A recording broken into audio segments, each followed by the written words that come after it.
Hello, folks. It is just a little bit after 1. I know a couple of people are still trickling in, but I want to be respectful of everyone's time, and I know people are eager to get underway here.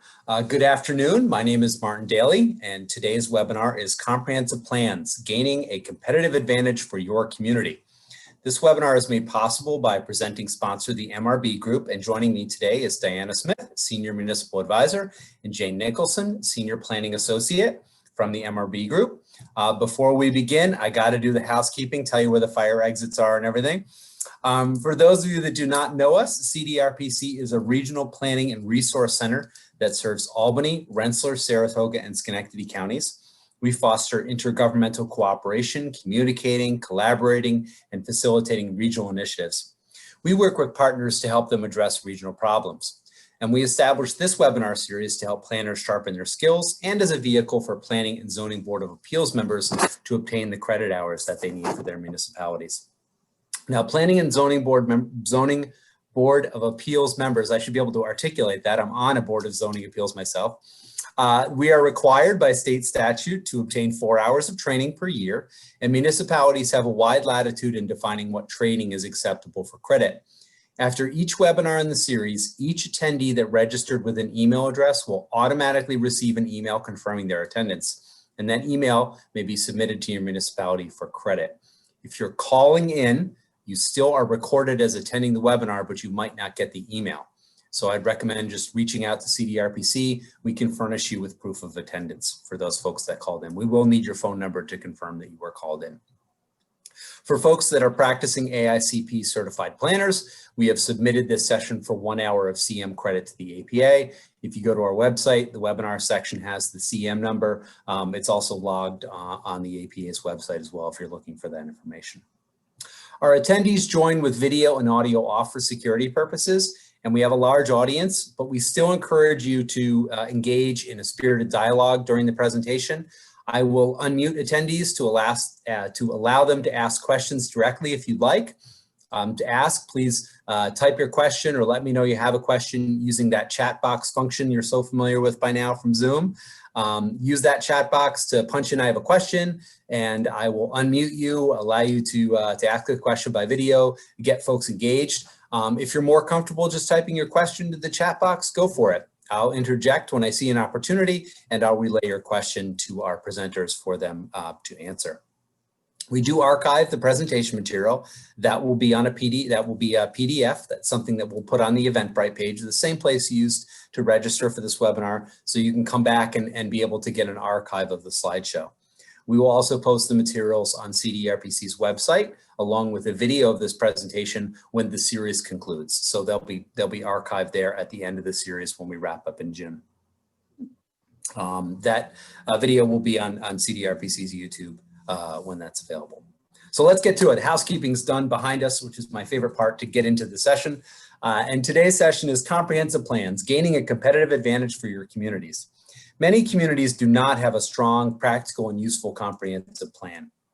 MRB Group's Smarter Local Government team works to strengthen municipal leaders and teams and advocates planning practices as a community building process. This session will discuss why a comprehensive plan is beneficial, what's inside a good comprehensive plan, and how it can affect your community's ability to succeed. We'll also share tools that we utilize in the planning process that can be extremely useful in a number of municipal activities. So with that, I will turn it over to Diana and Jane and take it away. Thank you. Thank you so much. We really want to give our thanks to CDRPC for this great series. It looks like there's some great topics coming up. We just really appreciate the opportunity to participate. So thanks for all that you do, Martin. Well, we couldn't do it without you. That's the truth. Otherwise, I'd just be doing housekeeping and say thank you for joining.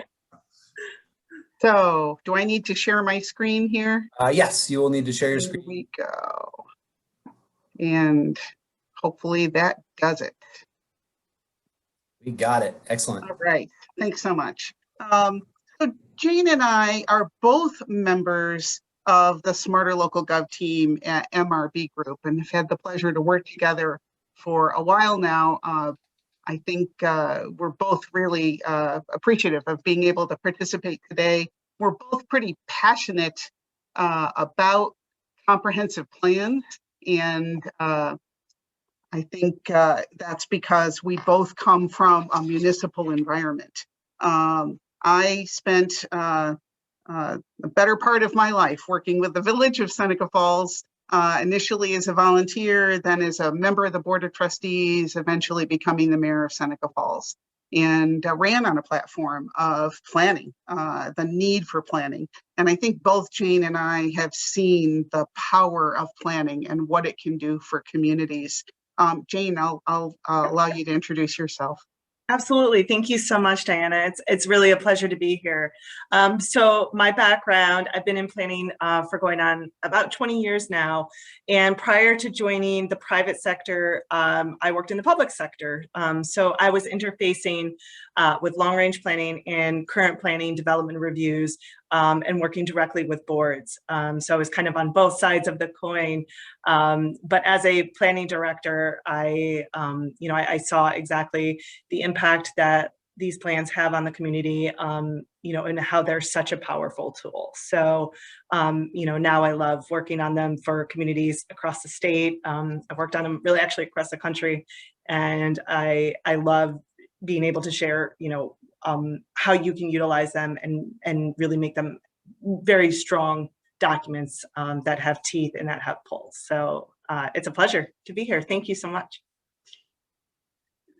So as far as planning is concerned, I think Jane and I would both agree, it's certainly not about creating documents.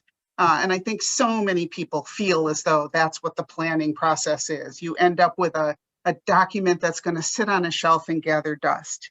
I think instead, I prefer to think of planning as putting on work gloves, right? And making things happen. It really involves, in order to do that, it involves having a vision to see possibilities and then make choices about which of those possibilities are best for your community. And so public engagement and conversation, discussion, discourse, those are all critical parts of the planning process that you'll hear Jane and I talk a lot about in the context of this discussion. And so, is it all just hype? Is it all nothing but talk? No, there are really direct benefits to completing comprehensive plans and to various stakeholders in the community. Those benefits might mean something different. That's what we want to talk to you about today, the unique impacts and the value of comprehensive plans in regards to specific members of stakeholders and members of the community, planners, governing boards, community members themselves, business owners and reps, and then of course to the state of New York. So we hope to talk to you about all those different perspectives.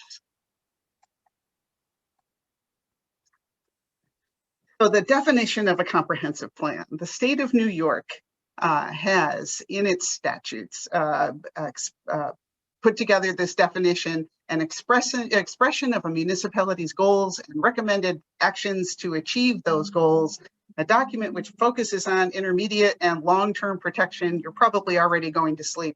Enhancement, growth, and development of a municipality, an outline for orderly growth. If you hear blah, blah, blah, blah, that's what a lot of people hear when they, either that or they think it's time to hire an attorney already. What these statements, however, actually broken down, taken apart, have very direct meaning for people in the community. We like to, or at least I like to think in layman's terms. That's the world that I come from, is one of practicality. What are the practical applications of some of these things that the state of New York has verbalized in very lofty terms? So let's look first at the role of local planners or planning boards in a community. And let's look at that perspective first.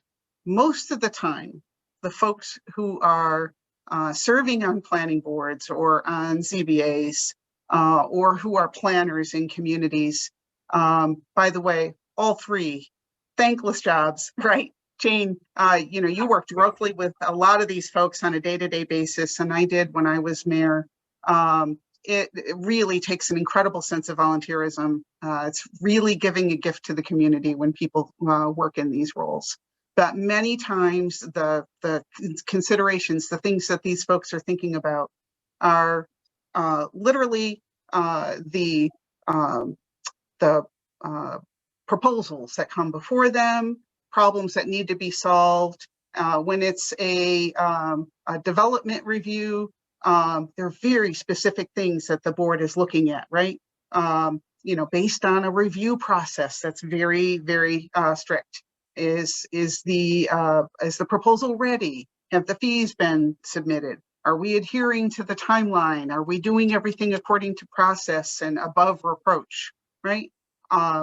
And when the actual proposal is reviewed, considerations are very, very specific, right? What are the impacts on the environment in terms of drainage, in terms of the natural features that are affected? How about parking? How is this project going to affect parking? Lighting, right? Landscaping, what's going to happen for snow removal? I know that was one of the things I was always concerned with, right? Was what are the impacts of this project on the operations and on the staff that's going to have to deal with the, what this looks like after it's completed. All of those very detailed review components are very much forcing the folks involved to, get into the nitty-gritty, right? Get into the details all the time. And it becomes kind of a forest versus the trees situation. And I think when planning gets detail-oriented like that, you can miss the big picture. And that's one of the values, the best values of a comprehensive plan, because the process of developing one forces consideration of the bigger picture as far as your community is concerned. And not just a snapshot in time, not just today, but looking at the big picture for the community and what that might look like over time, especially into the future.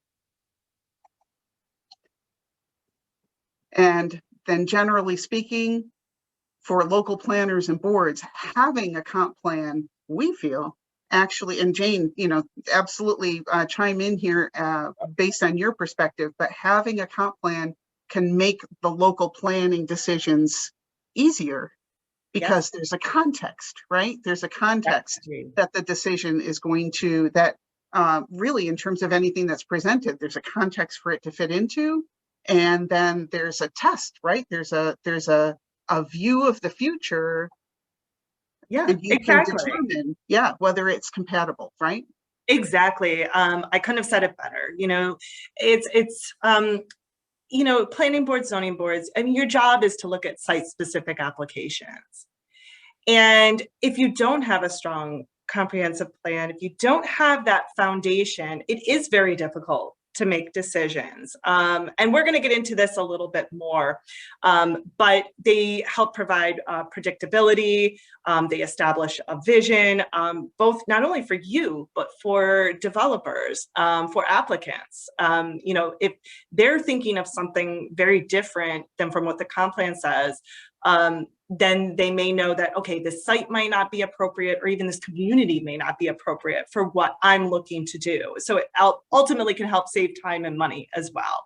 But I think in this context, it's really important for planning and zoning board members to understand your planning foundation first and foremost, before you ever even start to jump in into the site plan review zoning board application process. Yep. Yeah. So from the point of view of a planner or of these review boards, the value of the comprehensive plan, take that state language away and in its place, a pretty simple point of view. A comp plan provides a tool that gathers the data that's useful and gives a context that's useful in day-to-day planning recommendations. So there's a tremendous value there. Now, for ZBAs, for other folks in governing boards, you know, for, or even for boards of trustees or councils, town councils. They very often have to deal with requests, right, for special use permits or variances. And again, it's really a matter of context, right? You have to make tough decisions about whether or not the character of a neighborhood, for instance, is going to be adversely impacted by what's been proposed. Well, how do you do that when there's no context about the character of the neighborhood? What happens when your codes don't specifically address issues that come up that people raise? And you really have no reference point to make a comparison or to make a good decision. And that's when having a comp plan can make a huge difference. Yeah, especially because you don't want to look like you're making arbitrary decisions. That can lead to, and that's a whole nother presentation, but the legal troubles that you can run into if you do have the appearance even of making arbitrary decisions or decisions that are not grounded in key findings. So that's really important. Very much so. So obviously the goal for decision making is that consistency, right? And that fairness, and whether you can withstand a legal challenge actually depends on those first two factors. Very, very much so, right? Yeah, absolutely. I always think of this as the zoning code is the law, and the comprehensive plan is your legislative intent. Yes. And if they don't sync up, it's ultimately going to weaken the zoning code that your community is relying on for the blueprint moving forward. Yep, yeah, absolutely. Exactly. Absolutely. And so obviously when there is no precedent, right, the land use decisions, really decisions about the welfare of the community, really depend on understanding what is the general welfare of the community, right? And a comprehensive plan can serve that role so well. And we say that it adds firepower to a legal defense when you are challenged, because it gives that context for the decision making. In the absence of a comprehensive plan, what often is done when a decision needs to be made, an external force, a judge, for instance, you know, has to hear a challenge. In the absence of a comp plan, they'll look at other decisions in the community or other factors in the community to try to develop a sense of what is the benefit to the community, or what the what's in the interests of the welfare of the community, right?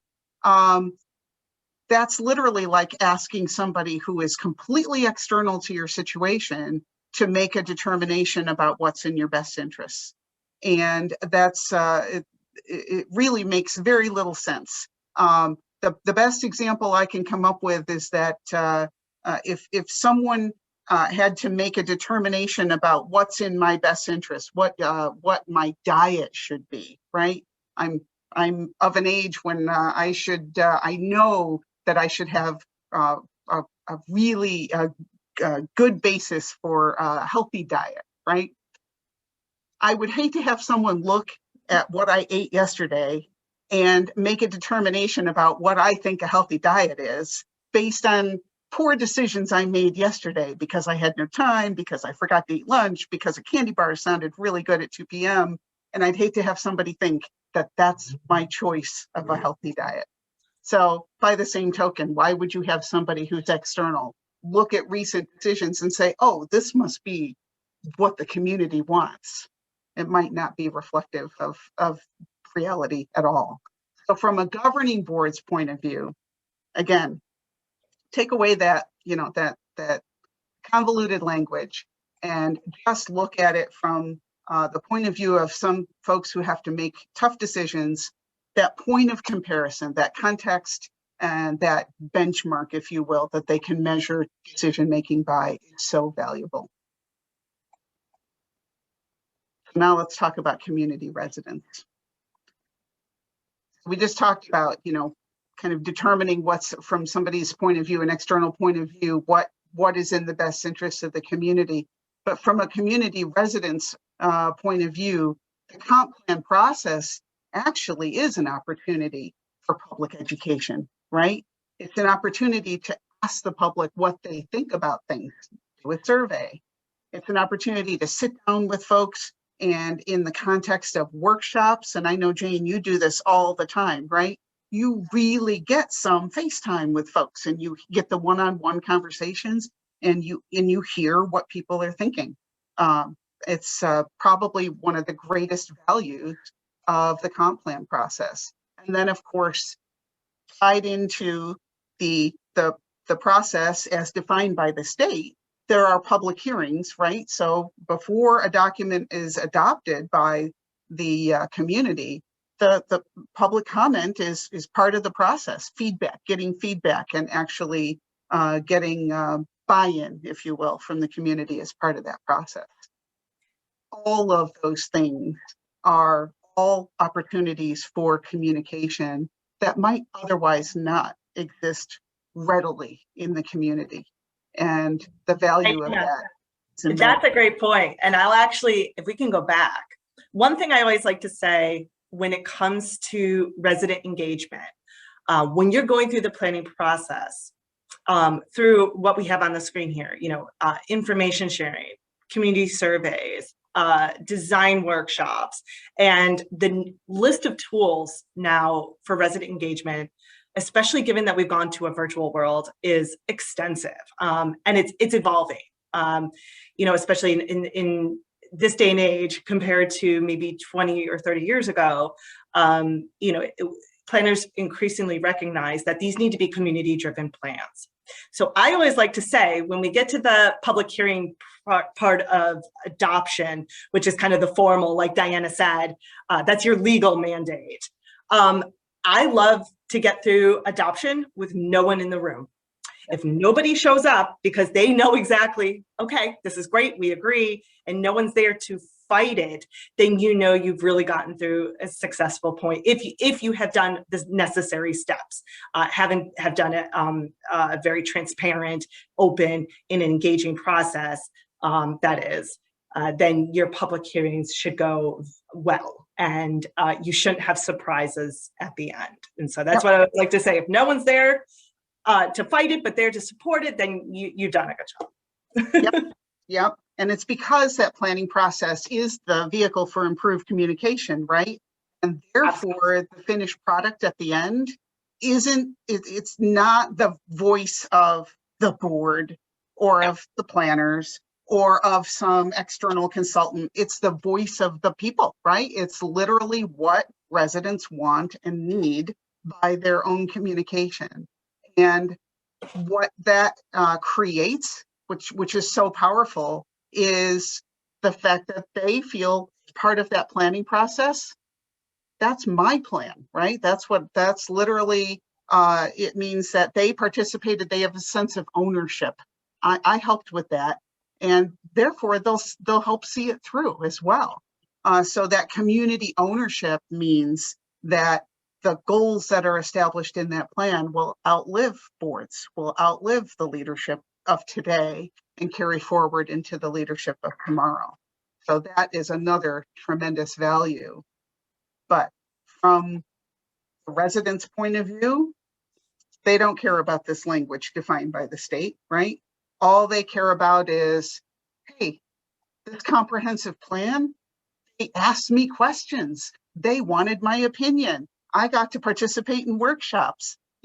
I got to actually decide what's optimal for this area of our community, or whether we need more parks, or whether we need, anything. They're finally listening to me. As a community resident, that's pretty powerful stuff. I can kind of speak to the value and the impact of comprehensive planning in the economic development arena, because that's where my head was when I was a mayor. The comp plan really can serve as a vehicle for communicating, not just within the community, but also to the rest of the world, that your community is ready for investment. It's open for business. one of the greatest values I see in a comprehensive plan. In my community, when I became mayor, the Ghoul Hotel, which is located in the main four corners of our downtown business community, it had been vacant. I believe it had been vacant at that point, or maybe it was becoming vacant at that point. And but it really was run down looking and needed a lot of renovation. And I think the owner at that point had already put for sale signs in the windows. There was duct tape in the windows where some windows were broken. I mean, it really was an eyesore at the time. And having a comp plan, I believe, really was instrumental in proving to potential investors that the community would get behind and would support a substantial investment that would be required to take this project on. Now, as you can see, it's really a great and beautiful cornerstone in our community. It is a well-run business, but that took a $7 million infusion of a $7 million investment to happen. Couple other kind of related stories from my community as well. Bonadent, an employer in the community, employs a lot of folks. And I had a conversation early on in my career in Seneca Falls with the owner of Bonadent, who told me that he was personally investing in a lot of different properties in the community because for him, that investment was a direct return to his business, because he could not attract high caliber quality executives to actually come to work for him if there wasn't a tremendous quality of life in the community. So for him, quality of life was, had a direct impact on his business's success. That taught me a very valuable lesson about what a comp plan can do, because it does communicate the character of the community. It communicates quality of life being important in the community and what is being done to preserve the character and the quality of life in the community. In our case, the comp plan was directly related to our ability to secure investment of public funds as well. We got a Restore New York grant for some substantial investment in the National Women's Hall of Fame, in relocating the National Women's Hall of Fame into an old stone mill that was formerly a woolen knitting mill. And then we secured about $3 million, actually a little more than $3 million in additional project funds. And that was all because we could communicate to the state that we had a vision for the future in our community. And then, of course, more recently, Seneca Falls was awarded $10 million in Downtown Revitalization Initiative funds, DRI funds. So that is a pretty substantial investment overall in terms of public funding. It's what, 16 plus million in public funding, and then pretty substantial private investment. All because we could demonstrate a vision of the future and could demonstrate a commitment to seeing it through. And that's what a comprehensive plan can do. Plan goals that are established very often will result in improved policies when it comes to land use, when it comes to future development in the community, design guidelines, when there is a respect for the architecture and how architecture contributes to the character of the community. That's what happened in Seneca Falls. The ability to articulate that and to get people to be on board in terms of the vision of and why adhering to design guidelines is important was very, very valuable. But it really does serve as a guide and getting people to understand why it's important to develop, if you will, a framework for developers and potential investors to see that the framework is there. And for those folks who think that having regulations in place is a deterrent to investment, I'll tell you from personal experience, I think developers actually appreciate instead having what can be determined as a clear path. And I don't mean a clear path as in instant yeses. I mean a clear path as in there's well-defined policies, there's well-defined goals, there's a well-defined vision of the future, and that again can serve as a litmus test for a potential investor. Is my business investment idea compatible with that? And therefore, if so, will be welcomed by the community as opposed to generating unexpected opposition, right? Which translates for investors into delays and high cost. So having a comp plan that articulates those things actually can form for someone a reasonable expectation of what the cost might be to invest in a community. Absolutely. Those delays or confusion, to quote Thomas the Tank Engine, delay and confusion, anyone who has small children knows what that's, delay and confusion can really make it difficult for developers to decide to plunk down money on this, on the cost of bringing a project to fruition. There's a lot of sunk cost before a project even gets to your planning board. And if there's an anticipation that the project is going to be significantly delayed in the permit approvals or the regulatory review, or that there's going to be confusion from the staff that are responsible for administering the process, it's much less likely for them to move forward. And on the other side, and I know of some communities that had this happen in the past, there would only be one developer doing business in town because they were the only ones that could read or understand the zoning code or the complexities of the comp plan. That's a sign that you're not welcome to economic development if only one person, and they always bring their attorney, is able to articulate that process. The city of Albany, we did update our zoning code, and now we have a much more healthy environment, a number of developers coming forward, a significant amount of development volume, and I think that speaks to having a clean, concise, and legible development code and having gone through that comprehensive plan process. So what you're saying, it's ground truth. You're certainly accurate. Absolutely. Yeah, and then think also about, every time there's a challenge, right? It ends up being a headline in the newspaper. Mm-hmm. And what does that communicate to folks outside of the community who might come in and invest as well? Yeah. So, and from the public, I mean, obviously there's two sides of this. There's the developer's expectations and the public's expectations. They need to have a clear understanding of what a potential development impact is, because the worst thing you can do to a property owner is take them by surprise, because then they're automatically going to be upset whether they're okay with the surprise or not. And the other thing, it's going to give them a clear guidance as far as what the next 10, 20, 30 years of the community landscape is based upon, so they can, they feel that they've had a stake in protecting their property value or their quality of life. So it cuts both ways to have a good comprehensive plan and zoning code to implement it. Yeah, absolutely. Absolutely.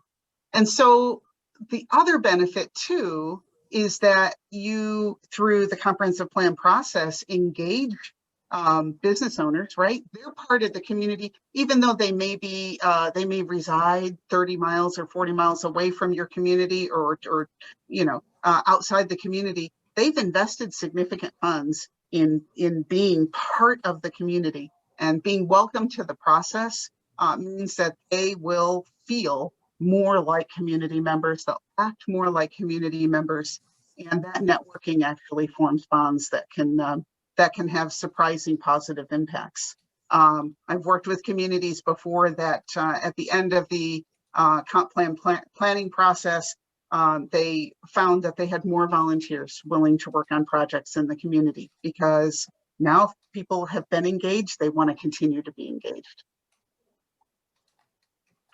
So from a business owner's point of view, that investor, the value is really about communicating that their existing business development strategies are compatible with the community. So, hey, they're the ones that are already there, they know that they're on the right track. Or maybe the comp plan might actually communicate to them that their business might need to to adapt in order to thrive well in that community. In my community, the comp plan talked about the branding of our community as the birthplace of women's rights, right? So business owners actually tapped into that and began to take advantage of that branding, sell more related items that had to do with women's rights. Another element in our comp plan recognized that Seneca Falls is also the inspiration for the It's a Wonderful Life movie. So now there's an It's a Wonderful Life museum. So there are some really powerful outcomes from a comp plan process. But it also, again, as Martin pointed out, it makes it very clear to people outside the community that, hey, this community is the place where I might want to invest because it's really in line with an idea that I have for my business. So let's talk about the state of New York and the perspective of the state. So currently, the state of the state, it's a kind of a tough environment. There's obviously a lot of interest in keeping taxes low. There's kind of a austere environment, and that's pre-COVID, right? Now, of course, because of COVID, it might even be a lot more severe. But we're in kind of over the last decade, the era of shared services, right? Of more regional approaches. And Martin, you even touched on it when you talked about CDRPC and what your mission is, right? More regional approaches and more collaboration. So the state of New York is actually very interested in promoting environments where people work more closely together and share resources. And of course, in that vein, the creation of the REDCs and the CFA process kind of supported the state's more regional view of things and planning at a regional level. CFA, of course, tightened up and kind of pulled together the funding process through various state agencies. Now there's a lot more communication among state agencies, right? And a little more coordination of how things are done at that level.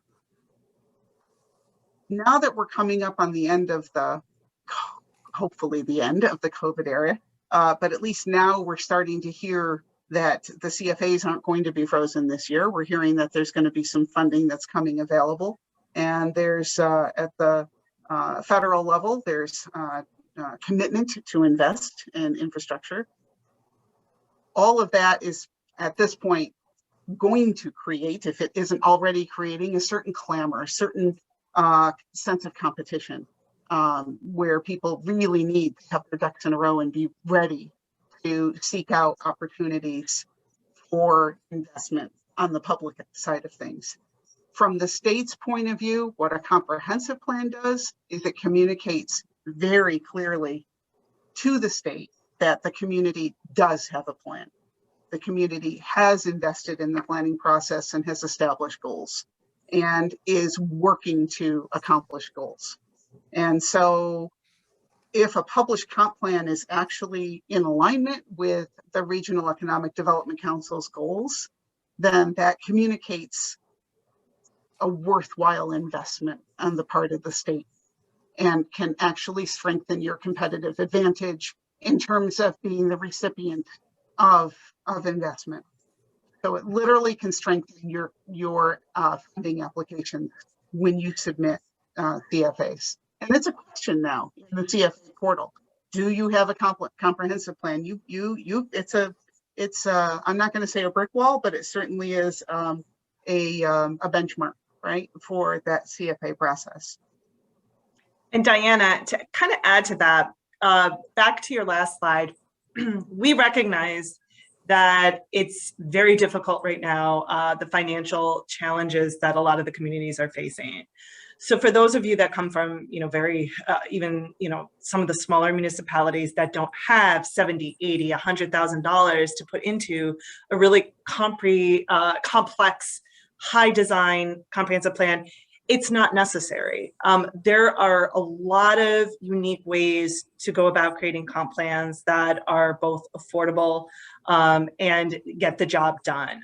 They don't have to be these 300-page, really complex documents.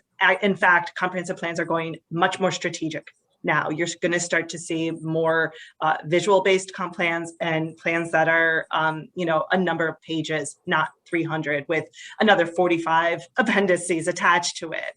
They need to be really legible to anybody. Anybody in the community should be able to read it and understand it. That kind of goes back to Martin's point as well. So being more strategic, focused, to the point, will get the job done. And also, especially, look at your funding cycles in order to maybe fund it and split it between funding cycles. So maybe do the first part of visioning during one funding cycle and align it so that it goes into another funding cycle. I've seen a lot of communities do that so that they're maybe only putting up half during one year and half the next year. And that's been really creative ways to finance it. Because kind of to this slide here, unfortunately, we are not seeing CFAs fund standard-based comprehensive plans. They're getting into much more detailed strategic plans, your LWRPs, your BOAs, and so forth. So, unfortunately, but it is a community investment. It's one, like Diana just said, the economic development benefits of it over the long run are really, it's necessary, and you can be creative. So if I can interject for a moment, we do have a question from one of our attendees, and they write, our community has a 25-year-old comprehensive plan and the zoning codes need major revision. They have just started to develop a revised comp plan, which is great to hear. There is some concern that a large development may come in the interim under the existing zoning that doesn't reflect what the community wants. Do you have any recommendations for a community, or what do you recommend a community do during the period the plan and the zoning are being developed, which could last as much as a year or two? Oh boy, that is a tough one. So I have seen in some cases where they do development moratoriums. The thing with a moratorium though, and this is where you have to be very, very careful. And this is where I put my, I am not an attorney, sign up, consult your attorney before undertaking a moratorium. The thing with moratoriums are that you have to have a definite end date. You have to have exactly what the moratorium is for. You can't just say, well, no new development for, maybe the next 6 months. It has to be very, very specific. And we've seen this in cases, for example, with when we went through the hydrofracking craze about 8-9 years ago. You have to have a very specific reason and an end date. And that's not negotiable.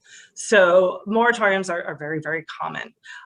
The other piece is to get the developer one-on-one with the local leaders, with your planning board members, and explain it to them and help work through it. Now, if it's a controversial project, it's even more important to get in front of them and hope that you can work through the differences. But it is a tough one. And unfortunately, planning happens while you're planning. And you can only hope that you can maybe get them on the same page, work with them and explain the benefits of, maybe what they aren't able to do now, but could once the project's adopted. And so that's one way to work through it is help them see the benefits and that you want them to be there. You're not trying to push development out, rather you're trying to streamline it, make them see what the great results will be in the end if they were able to either hold or even conform more so. Yeah, it's tricky because your zoning code is the law, and so your planning board, your zoning board have to adhere to implementing the law, not the law as to what it could become 3 months down the line, even if your comprehensive plan may hint at those changes or there's zoning code that's in committee. And your law is what's on your books as far as your zoning code. And also when you when you update your zoning code, everything that was developed under your old zoning code, if it's not current and to the old zoning code, it is grandfathered in. And as a Board of Zoning Appeals, one of the requirements is you have to look at what your zoning code says, not what everybody else did under the old code, What does it say now when the project is before you now? So it is very much a tricky thing to navigate. But you're right, communication with a developer or potential applicant can save a lot of headaches down the road. We did have one comment from folks. The great thing about planning and zoning board members is they have a wide diversity of backgrounds. So some people may say, oh, I'm sorry, I'm a novice. They're supposed to be novices. We're supposed to be community members, developing the review of projects and being responsible for our community. It's one of the great things about our democracy. The comment was, if we can try to articulate what the acronyms are, us planners in any industry, we always like jump to the acronyms, but if we could just try to like use less of them, I'm going to try to be conscious of that myself, because I'm guilty of that quite often. So we'll try. Absolutely. Appreciate the comment. Yeah, we passed over, and they're probably talking about the CFA, the Consolidated Funding Application Process. Was the reference to CFA, and the REDC, the Regional Economic Development Councils.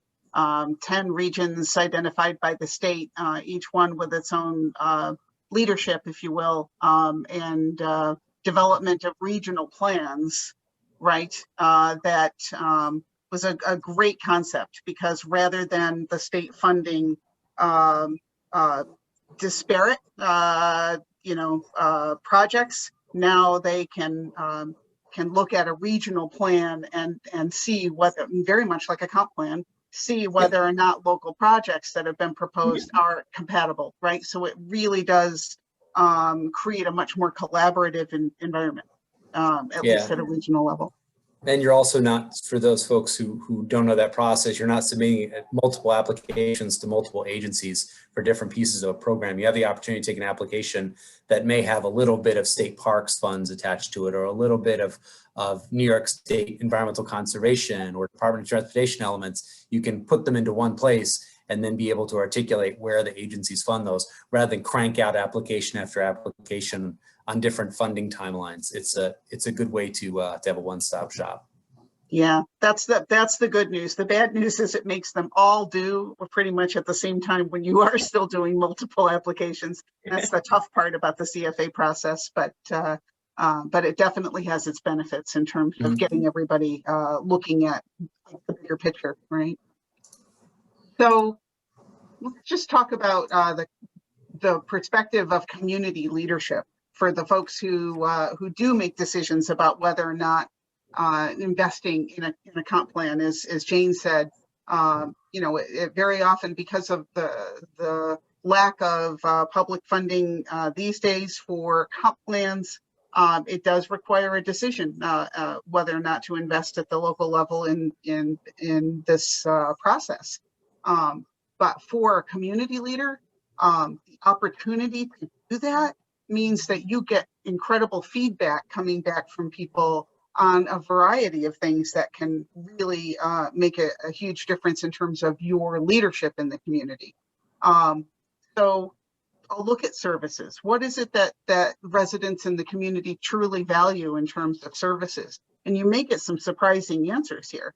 When you ask people in the community what they value, just because it's been highly regarded for 100 years in your community doesn't mean it's what people really care a lot about today. So asking questions about services and about what constitutes quality of life for folks, you may get some surprising answers that are really beneficial to your leadership. How about land uses? Are there issues in terms of land uses, present land uses? Or are there tools that are revealed through the planning process that you didn't realize existed before, that might support development or allow you to communicate to people that your community is open for business? Does your current zoning support economic development and long-term economic sustainability? Shared services, right? Only when you have an understanding of yourself, what your needs are, what your weaknesses are, can you really identify great partners to pursue projects with. I remember when the state was first putting out a really strong emphasis on shared services and was encouraging towns and villages to work together on things. There were some cases where it might make sense for, instead of a town and a village to work together, it might make sense for a village and a neighboring village, or two towns, or maybe a village working with a school district. But those partnerships weren't identified as being, ideal, mainly because of the geography, right, of villages within towns. When in fact, if you have a really clear understanding of what your needs are and where shared services might benefit you the most, it might help you target a very specific partner, like a school district that happens to have the same need. So through that introspection that takes place during the comp plan process, you might have some great outcomes that can actually affect your expenditures, because they create shared service opportunities. And then ultimately, because of the feedback that you get back from community members, what will the community support in terms of what you're looking at as a leader in terms of the future of the community. So the end result in terms of comp plans and the planning process, it absolutely can help your planning boards and give them that context that we talked about, serve as a foundation for their decision making, and even decision making at the village board or town council or city council level. Provide legal justification and defense for land use decisions that are made. Clearly, it can improve communication to and from residents. Promote shared services, regional approaches to local challenges, and improve your opportunities for external funding. Helps you tighten up your local codes and identify development processes that actually create those clear paths for investors and generate interest, therefore, in that private investment. And ultimately, it can save taxpayer dollars, because if there's a document that people can go to, specifically staff with data that can be helpful on a day-to-day basis, residents that might need information can consult that plan. In terms of legal expenses, this is, to say that it could reduce legal expenses is probably not a fair statement, but to say, I can say with some confidence that with a comp plan, you have a stronger defense for some of your land use decisions, and therefore it may avoid the conflict that can cost you in terms of not only legal expenses, but those opportunity costs that I mentioned earlier. When folks are reading in the newspaper that there's one debacle after another in your community over planning processes, that's a pretty strong indication that they might want to steer clear of your community if they're looking for a place to put their business. And of course, if there are opportunities for funding, if you find external resources to fund projects in your community, that actually helps taxpayers, because it helps your bottom line as community leaders.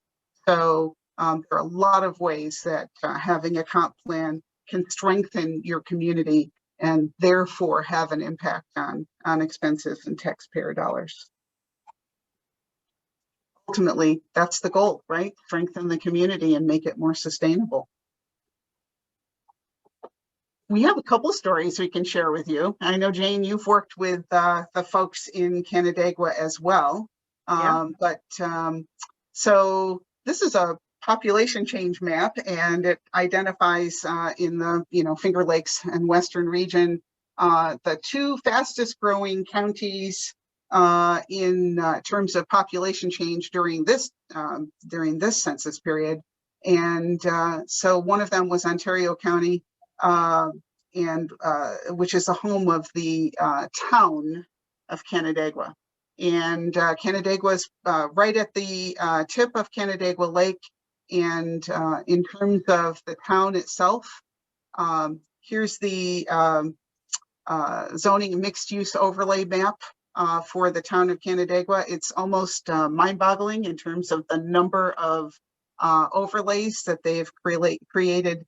And we're just showing you this because this is a community that invested in a comp plan, and from that comp plan then derived literally targeted plans for each of these areas in terms of what's going to foster the development that they want in each area of the community. This is planning at a tremendous level, which communicates to both residents and to potential investors that they really do want to foster, a community vision. And so anyway, we just wanted to mention this as an example of one of the folks that we know are taking planning to a tremendous level. And Jane, I know you wanted a chance to talk about this. This is an outgrowth of that level of planning. Oh, this is one of my favorite slides. So one thing that we do, we work with communities to help streamline their development review process. And the development review process starts when an applicant walks in the front door of City Hall or Village Hall or Town Hall and says, okay, I want to build XYZ on this site. What do I need to do? And I've seen this more often than not when in the absence of sometimes even a codes officer, or you have the elected clerk who maybe knows something about this, maybe doesn't, and they pull out a bunch of forms and they hand them to you and say, good luck, and I think we have a meeting tomorrow, maybe you should come. And it turns into a debacle, and there's nothing worse for a developer because they're going to turn around and say, they're not organized, this is going to be a nightmare, I'm going next door to the next community, and this is the community that they walk into. So what we do is we help streamline that process, and that gets down to making sure there is a detailed application form, calendars of board meetings, everything is organized, and we encourage communities to put them up on a wall. This is an example, I believe, from Farmington, New York. Applicants walk in and the codes office has everything outlined beautifully on the wall, color coded, organized, and they know exactly what to expect, when to expect it. The paperwork, the signatures is outlined to a T. And that community, this one that you're looking at in particular, the development is incredible, and developers love going there because of their organized, streamlined, transparent, and fair process. And this is what it looks like. And so if you can get your ducks in a row before anybody even walks in the door, we can't overemphasize the importance. Did you guys have any recommendations for communities that are looking to incorporate green or sustainable design elements into their comprehensive plans? So green and sustainable can be pretty large. How about let's see about stormwater management and energy sustainability as the two areas I think of when we're talking about green infrastructure. Right. I think of also like stormwater management is becoming it's becoming a strong focal point, and there's some excellent recommendations. We can send some links as a follow-up. Look at the EPA. EPA has some incredible resources. We'd be happy to provide some links to those. Okay. Yeah. What we usually do is we archive our presentations afterwards and put them on the Eventbrite page. If you want to add a slide at the end and just see useful links, then they know to go right to that slide and they can just click the links in it. That way we don't need to have different resources in different places. Yeah, I'd be happy to add those. That'd be great. Great.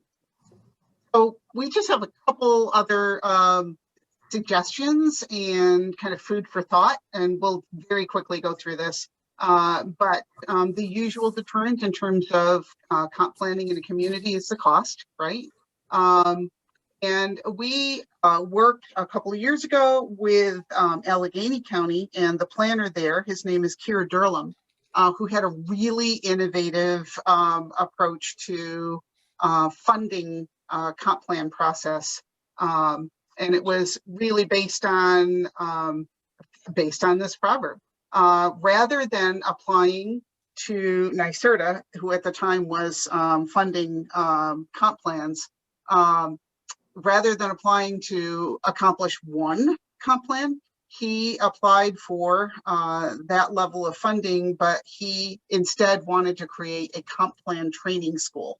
And so that particular concept actually ended up benefiting 4 different communities in Allegheny County. And in the long run, each of those communities initially was going to do their own individual comp plan. And at the end of the day, they instead teamed up, and the town and village of Alfred did a joint plan, and the town and village of Wellsville did a joint plan. But the concept of doing a comp plan training school was Keir's idea to actually teach those communities to use planning tools and to conduct a lot of the planning exercises independently. And it ended up just being a great opportunity for them to engage the community and to employ some planning tools that ended up having long-term benefits to them. So the project goals that were submitted to NYSERDA were that, this comp plan training process would address individual concerns and provide guidance to each of the communities that wanted to do their own comp plan, and basically guide them from tea to green in the process. But it was organized in 15 different classes in the creation of a website that talked about the program and the program objectives. And those 15 classes included giving them, administrative tools and planning tools and resources that they could use in their own community and conduct a planning process on their own, and then would have help from Keir and from our team at the end of the classes to actually create their own comp plan. We brought in an expert on lead neighborhood design to talk to them about sustainability and green infrastructure. And then, of course, we provided that demographic data and some mapping so that they could incorporate maps like this into their comp plan. And I thought it was just a great and innovative way to make it affordable for communities to actually get this done, so that they would have a comp plan to work with. But the additional benefits, in addition to all these tools that they were able to utilize, and as I mentioned, the process, learning the process, and being able to employ some of these tools in other areas as well. The conversation map, for instance, was a tool that we used that allows people to come to a workshop. They might not be folks who are comfortable standing up in front of other folks and talking. They're never the type that would stand at a podium and say, I have a concern about X. What the conversation map is a huge piece of paper that is out on the table, and it starts with a core issue to discuss with community members. And people actually independently can go up and they can add a bubble to the conversation. And so, a core issue of controversy in one community where we did this, a core issue was the existence of a landfill. That was some of the impacts of the landfill were of tremendous concern to community members. And this particular conversation was a very difficult one in the community, very controversial. And so people felt like it was confrontational. And instead of creating a confrontation, they'd rather just not say anything at all. And yet privately, they had a lot to say. So the conversation map was a vehicle to get people communicating in a very comfortable way. And so we introduced this. People would, can come up and just add their comments, and they're in threads, right? They're connected. All the bubbles are all connected to each other. So it gives a context and a kind of a framework to comments that are received on controversial issues. We shared this conversation map process with the folks in this class, and they ended up using it for other controversial issues to discuss in their community. And they mentioned this and another exercise that we use called the pestle exercise were really valuable in helping the community kind of unpack tough issues that they were dealing with, completely independent of the comp plan process. So we gave them lots of samples of different types of ways of getting the community engaged, and gave them samples of how to actually take a planning document and turn it into an implementation guide. Our implementation matrix, that was another example of what we gave them in terms of planning tools and how to make the document practically useful. And also included with the training that one-on-one support and the provision of graphs and demographic information, results of surveys. We help them with those sorts of things so they could compile the information for residents. But just wanted to mention that the benefits of the approach was that it was more affordable for each community to get involved with the process. So for some communities, it might make the planning process possible when it otherwise would be deemed not affordable. Another benefit was that the communities that participated would actually utilize each other's experience. So having more than one community in the room enabled people to ask each other really valuable questions. Much like Martin, what you're doing with these sessions and giving people the ability to learn from each other's experience. We found that the communities involved would really support each other's efforts, and there was even a friendly competition that existed. People would come into the class and say to their neighboring community, hey, how far did you get with this? And so they were inspired to actually keep a certain momentum in the process. And then of course there was the bonding experience. There were a lot of participants that from each community that came, and they really through this whole process had formed strong bonds that continued way beyond this project. So another benefit of the approach was because it was self-directed, that allowed the communities to set their own timetable in terms of completion of the comp plan. So while that was a benefit, I will say that in terms of detriments of this approach, that self-directed timetable was equally a detriment because in each case, both of those comp plans ended up taking about 2 years each to complete. So that's the downside to a community doing it without a lot of external influence keeping things on track.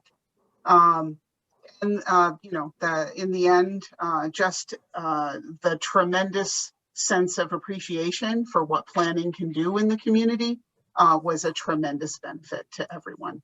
So we just wanted to put that out there as, when we talk about regional approaches to solving problems, towns and villages can absolutely team up and do joint plans. We encourage it, helps make it more affordable.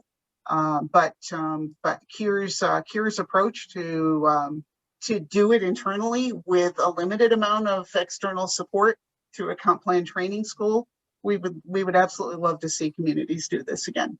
It was a great project.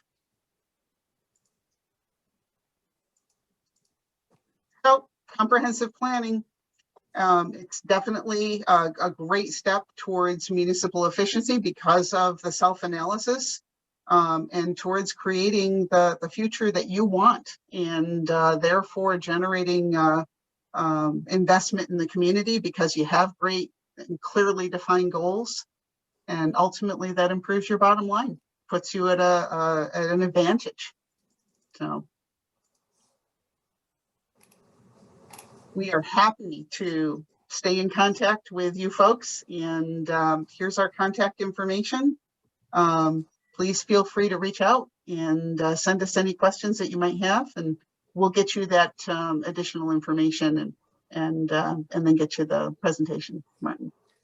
This has been fantastic. I really do want to thank you for sharing your time and expertise with us. I know you're doing another session down the road, so thanks to the MRB group for sponsoring us, especially for doubling up.